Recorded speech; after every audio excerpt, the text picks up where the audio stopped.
আসসালামু আলাইকুম everyone, welcome to my channel. আজকে আমি আপনাদের সঙ্গে শেয়ার করব সুজির রসে ভরা পিঠা। এই রসে ভরা পিঠা খেতে অনেক বেশি মজাদার আর একদমই কম উপকরণে তৈরি করে নেওয়া যায়। অনেক সময় দেখা যায় পিঠাগুলি ভিতর থেকে শক্ত হয়ে যায়, তবে কিছু টিপস আছে, এগুলো যদি আপনারা ফলো করেন তাহলে আপনাদের পিঠাগুলিও একদম রসে ভরা করে তৈরি করতে পারবেন, একদমই নরম হবে। আশা করছি আমার আজকের রেসিপিটি আপনাদের কাছে ভালো লাগবে আর সহজও লাগবে। চলুন তাহলে কথা না বাড়িয়ে চলে যাচ্ছি পুরো রেসিপিতে। রেসিপিটি তৈরি করার শুরুতে আমি এখানে দুধের শিরাটা তৈরি করে নিব।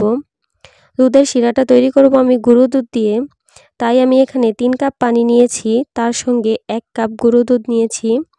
আর দুধটা কিন্তু অবশ্যই ফুল ক্রিম গুঁড়ো দুধ হতে হবে, তবে আপনারা চাইলে গুঁড়ো দুধের পরিবর্তে লিকুইড দুধও ব্যবহার করতে পারেন, তবে সেই ক্ষেত্রে 4 কাপ লিকুইড দুধ লাগবে।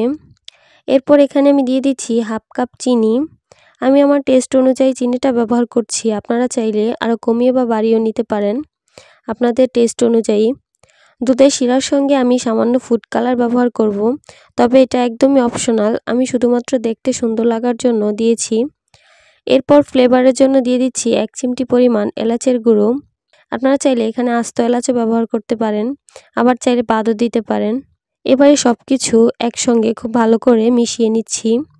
চুলার মিডিয়াম টু লো হিটের মাঝামাঝি রেখে জাল করে নিব বলক চলে আসা পর্যন্ত। দুধটা জাল করে ঘন করার কোনো প্রয়োজন নেই। আমি গুঁড়ো দুধে যে পরিমাণে পানি অ্যাড করেছি সেটা একদমই পারফেক্ট মেজারমেন্ট। আর দুধের এই শিরাগুলি যদি ঘন করে তৈরি করে ফেলা হয় তাহলে পিঠাগুলি কিন্তু নরম হবে না, পিঠাতে শিরাগুলি ঢুকতে চাইবে না। আর পিঠার মধ্যে শিরা যদি ঢুকতে না পারে তাহলে পিঠাগুলি কিন্তু ভেতর থেকে শক্ত হয়ে যাবে। পিঠাগুলি নরম তুলতুলে হওয়ার জন্য শিরাটাকে পারফেক্টভাবে তৈরি করে নিতে হবে। দেখতেই পাচ্ছেন এই দুধের শিরাটার মধ্যে বলক চলে আসছে। এখন আমি চুলাটা অফ করে দিয়ে এটাকে একটা সাইডে রেখে দিব পিঠাগুলি এই শিরাতে ডুবানোর জন্য। তবে এটাকে একদমই গরম থাকতে হবে, যদি ঠান্ডা হয়ে যায় তাহলে পিঠা দেওয়ার আগে আবার একটু গরম করে নিতে হবে। এখন আমি পিঠা তৈরি করতে চলে যাচ্ছি। আমি একটি মিক্সিং বোলে নিয়ে নিচ্ছি 3টি রুম টেম্পারেচারে থাকা ডিম। আপনাদের ডিমগুলো যদি ফ্রিজে থাকে তাহলে 30 মিনিট আগে ডিমগুলো ফ্রিজ থেকে বের করে রুম টেম্পারেচারে এনে তারপরে ব্যবহার করবেন। আমি এখানে দিয়ে দিচ্ছি 1/4 চা চামচ লবণ, সামান্য এলাচের গুঁড়া দিয়ে দিচ্ছি। এলাচের গুঁড়ার পরিবর্তে আপনারা চাইলে এখানে ভ্যানিলা এসেন্সও ব্যবহার করতে পারেন। আমি এখানে আর কিছুই দিব না, আমি এটাকে খুব ভালো করে ফেটিয়ে নিব। ডিম ফেটানোর কাজটা কিন্তু একটু সময় নিয়ে করতে হবে। ডিমটি যত ভালোভাবে ফেটানো হবে সুজির পিঠাগুলি কিন্তু তত বেশি সফট হবে। 2 থেকে 3 মিনিটের মতো আমি এগুলোকে খুব ভালোভাবে ফেটিয়ে নিয়েছি। এই ডিমগুলিতে আর কোনো লাম্পস নেই, খুব ভালোভাবে ফেটানো হয়ে গেছে। এখন আমি 1 কাপ সুজি নিয়েছি। আমি বাজারে কিনা প্যাকেটের যে সুজিগুলো পাওয়া যায় সেটাই নিয়েছি। আমি এগুলো কিন্তু ভেজে নিইনি, প্যাকেটে যেভাবে ছিল সেভাবেই নিয়েছি। আর এই সুজিগুলোকে আমি একসঙ্গে দিব না, আমি অল্প অল্প করে দিব আর মিশাতে থাকব। বেশি সুজি দিয়ে ফেললে কিন্তু ব্যাটারটা ঘন হয়ে যেতে পারে, আর ব্যাটারটা যদি ঘন হয়ে যায় তাহলে পিঠাগুলি কিন্তু পারফেক্টভাবে ফুলে উঠবে না। তাই অল্প অল্প করে সুজি দিব আর মিক্স করতে থাকব। আমার এর মধ্যে আর কোনো সুজি প্রয়োজন নেই। এখন আমি এই ব্যাটারটাকে কিছুক্ষণ ভালোভাবে ফেটিয়ে নিয়েছি। 1 কাপ সুজি থেকে আমার এখানে কিছুটা সুজি রয়ে গেছে। আমি এখানে ছোট সাইজের ডিম নিয়েছিলাম, তাই আমার সবগুলো লাগেনি, আপনাদের হয়তো সবটাই লাগতে পারে। পিঠা বানানোর জন্য আমার এই ব্যাটারটা একদমই তৈরি হয়ে গেছে। ব্যাটারটা তৈরি করার সঙ্গে সঙ্গে কিন্তু বেশিক্ষণ অপেক্ষা করা যাবে না, সঙ্গে সঙ্গে ভেজে নিতে হবে পিঠাগুলিকে। পিঠাগুলি ভাজার জন্য আমি এখানে একটা ছোট চামচ নিয়েছি, এতে করে সবগুলো পিঠা একই রকম সাইজের হবে। যেহেতু ব্যাটারটা তৈরি করার সঙ্গে সঙ্গেই পিঠাগুলিকে ভাজতে হবে, তাই আমি আগেই চুলায় একটা প্যান বসিয়ে তাতে পর্যাপ্ত পরিমাণে তেল গরম হতে দিয়ে দিয়েছি। চুলার মিডিয়াম হিটে তেলটাকে আমি গরম করে নিয়েছি, তবে অতিরিক্ত গরম তেলে কিন্তু পিঠাগুলি ছাড়া যাবে না, তাহলে উপর থেকে অনেক বেশি কালার চলে আসবে আর ভিতর থেকে কাঁচা রয়ে যাবে। তেলটা যখন কিছুটা গরম হয়ে আসবে তখন আমি চামচ দিয়ে ব্যাটারটা দিচ্ছি। ব্যাটারটা দেওয়ার সঙ্গে সঙ্গে যদি তেলের উপর ভেসে চলে আসে তাহলে বুঝতে হবে তেলটা পারফেক্টভাবে গরম হয়েছে। পিঠাগুলি ফুলার জন্য আর গোল হওয়ার জন্য তেলটাকে ঠিকভাবে গরম করতে হবে। পিঠাগুলি এখন বোঝা যাচ্ছে না গোল হয়েছে কিনা। পিঠাগুলি যখন শিরাতে ডুবানো হবে তখন একদমই গোলুমুলু হয়ে যাবে। আর এই পিঠাগুলি ভাজার সময় আমি কিন্তু লালচে করে ভাজবো না, আমি একটু সাদাই রাখবো। আর এই পিঠাগুলি ভাজতে একদমই সময় লাগবে না। আমি 1 থেকে 1.5 মিনিটের মতো এই পিঠাগুলিকে ভেজে তারপর তুলে নিচ্ছি। পিঠাগুলি তোলার পর একদমই দেরি করা যাবে না, সঙ্গে সঙ্গে গরম শিরাতে পিঠাগুলি দিয়ে দিতে হবে। আমার শিরাটা কিছুটা ঠান্ডা হয়ে গিয়েছিল, তাই আমি এটাকে আবারও গরম করে নিয়েছি। গরম শিরার মধ্যে আমি একদম গরম পিঠাগুলি দিয়ে দিচ্ছি।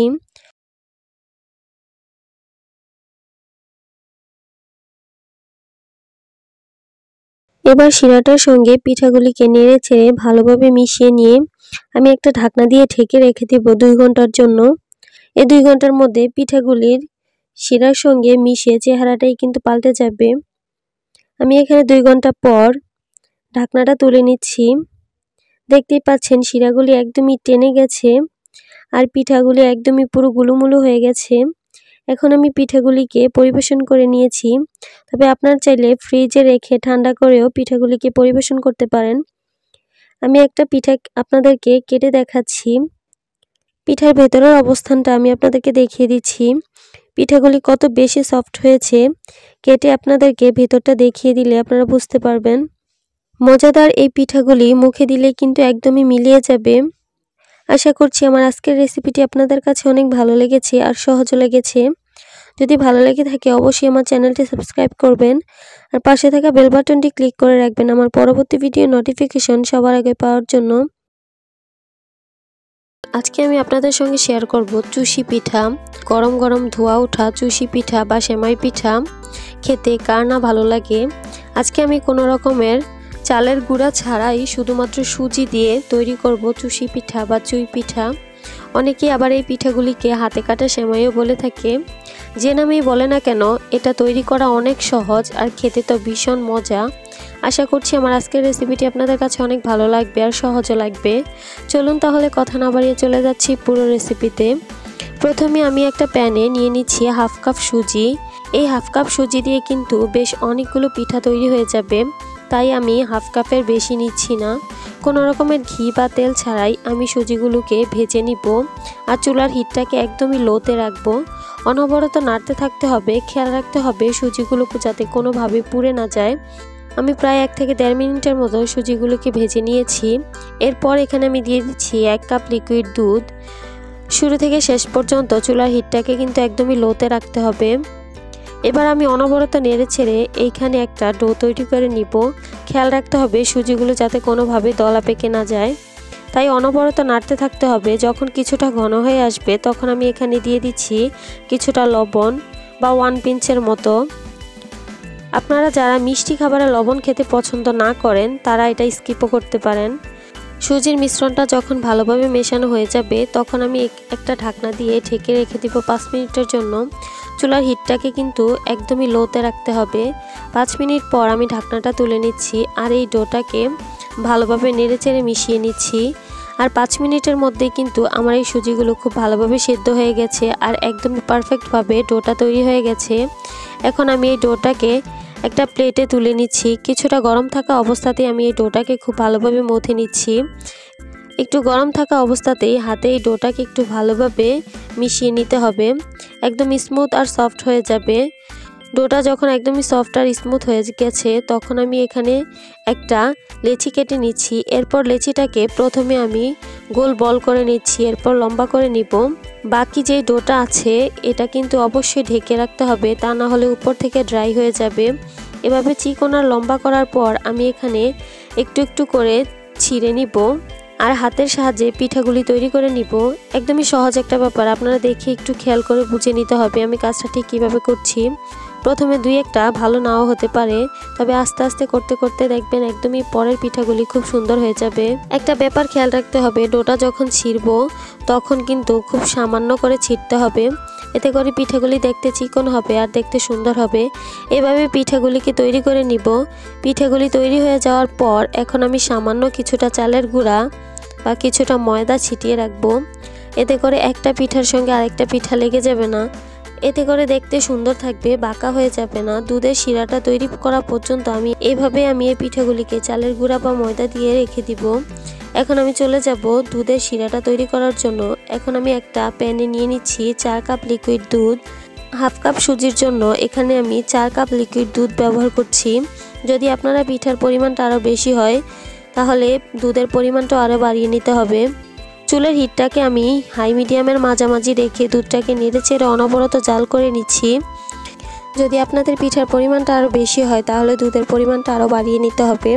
চুলার হিটটাকে আমি হাই মিডিয়ামের মাঝামাঝি রেখে দুধটাকে নেড়েচেড়ে অনবরত জাল করে নিচ্ছি। এবার আমি এখানে দিয়ে দিচ্ছি 3টি এলাচ। যদি আপনারা ফ্লেভারটা পছন্দ না করেন তাহলে এলাচটা স্কিপও করতে পারেন। এবার এখানে আমি দিয়ে দিচ্ছি সামান্য লবণ।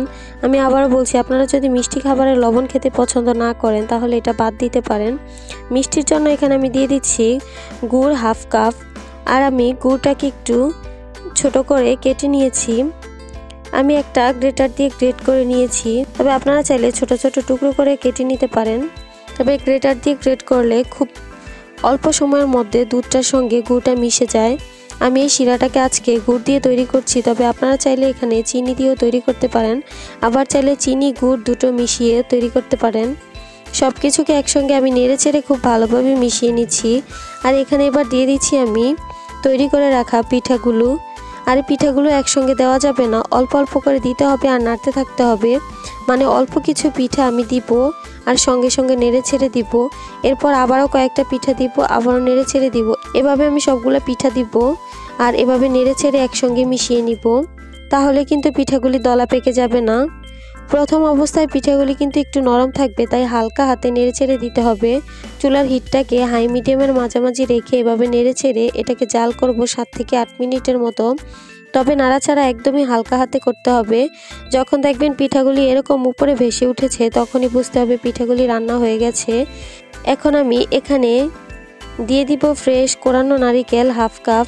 তবে নারিকেলটা যদি একদমই হাতের কাছে না থাকে তাহলে এটা বাদও দিতে পারেন, এমনিতে অনেক বেশি মজা লাগবে। তবে নারিকেলটা যদি দেন তাহলে দ্বিগুণ টেস্টটা আরও বেড়ে যাবে। বেশিক্ষণ চুলার মধ্যে রাখবো না, 1 মিনিটের মতো জাল করে আমি এই পিঠাগুলিকে উঠিয়ে নিচ্ছি। এখন দেখতে একটু পাতলা মনে হলেও পিঠাটা যখন চুলা থেকে নামানোর পর ঠান্ডা হয়ে যাবে তখন কিন্তু অনেকটাই ঘন হয়ে যাবে। যেমনটা বলছিলাম, দেখতেই পাচ্ছেন এই পিঠাগুলি কিন্তু অনেক বেশি ঘন হয়ে গেছে। একদমই সহজ এই রেসিপিটি।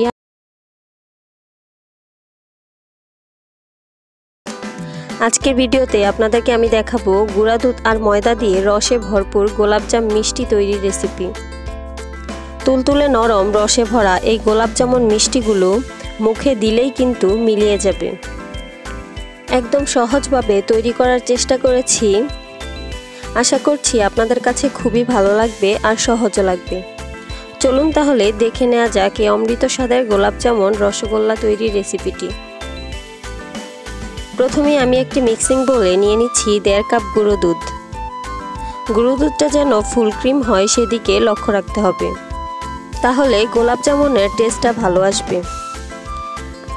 এবার নিয়ে নিচ্ছি আমি এখানে হাফ কাপ ময়দা। এবার দিয়ে দিচ্ছি হাফ চা চামচ বেকিং পাউডার। এবার সবগুলো শুকনো উপকরণগুলোকে আমি একসঙ্গে খুব ভালোভাবে মিশিয়ে নিচ্ছি। সবকিছু একসঙ্গে ভালোভাবে মেশানো হয়ে গেলে এতে 1 চা চামচ ঘি দিয়ে দিচ্ছি। এবার হাত দিয়ে ঘিয়ের সাথে সবগুলো উপকরণ আবারও মিশিয়ে নিচ্ছি। আমি হাত দিয়ে মিশিয়ে নিচ্ছি, আমার কাছে মনে হয় হাত দিয়ে মেশালে খুব ভালো হয়।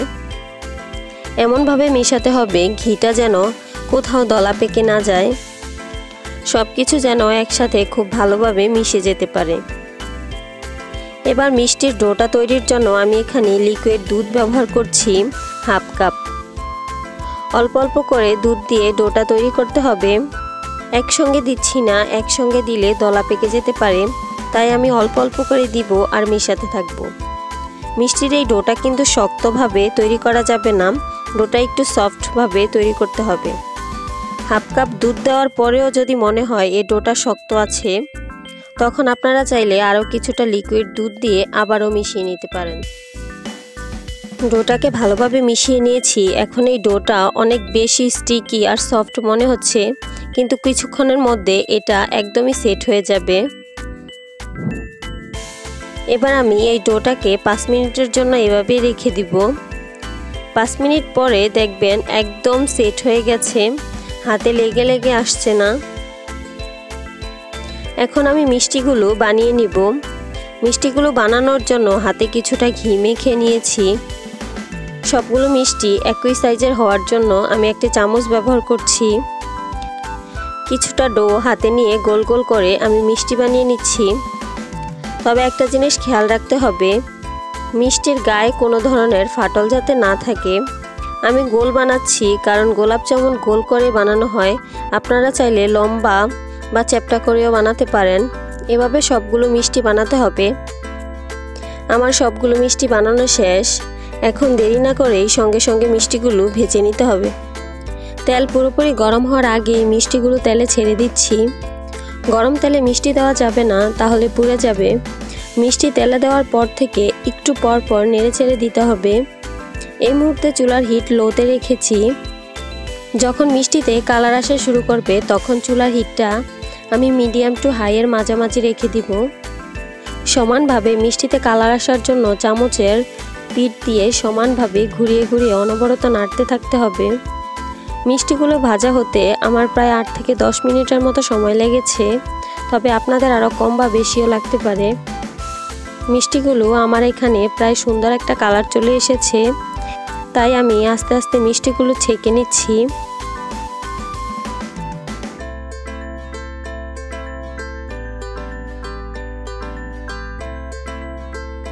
মিষ্টিগুলো ঠান্ডা হওয়ার জন্য একটা ছড়ানো প্লেটে 10 মিনিটের জন্য ছড়িয়ে রেখে দিতে হবে। এবার মিষ্টির জন্য শিরা তৈরি করতে হবে। এবার শিরা তৈরির জন্য চুলায় একটি প্যান বসিয়ে তাতে 1.5 কাপ চিনি দিয়ে দিচ্ছি, 2 কাপ পানি দিয়ে দিচ্ছি।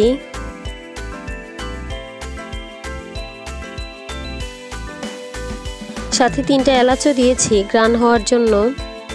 এবার চিনি গলে যাওয়া পর্যন্ত নাড়তে হবে। শিরা ভালো করে ফুটে ওঠা পর্যন্ত জাল দিতে হবে।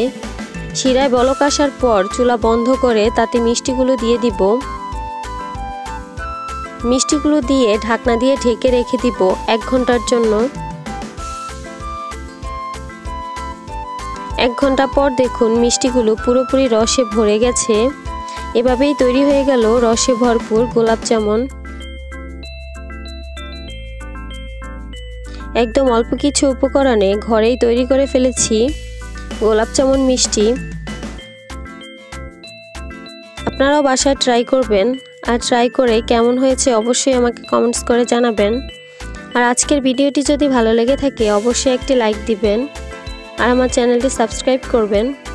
অবশ্যই পাশে থাকা বেল আইকনটি ক্লিক করে রাখবেন আমার পরবর্তী ভিডিওর নোটিফিকেশন সবার আগে পাওয়ার জন্য। তো আজকে এই পর্যন্তই, সবাই ভালো থাকবেন। আল্লাহ হাফেজ।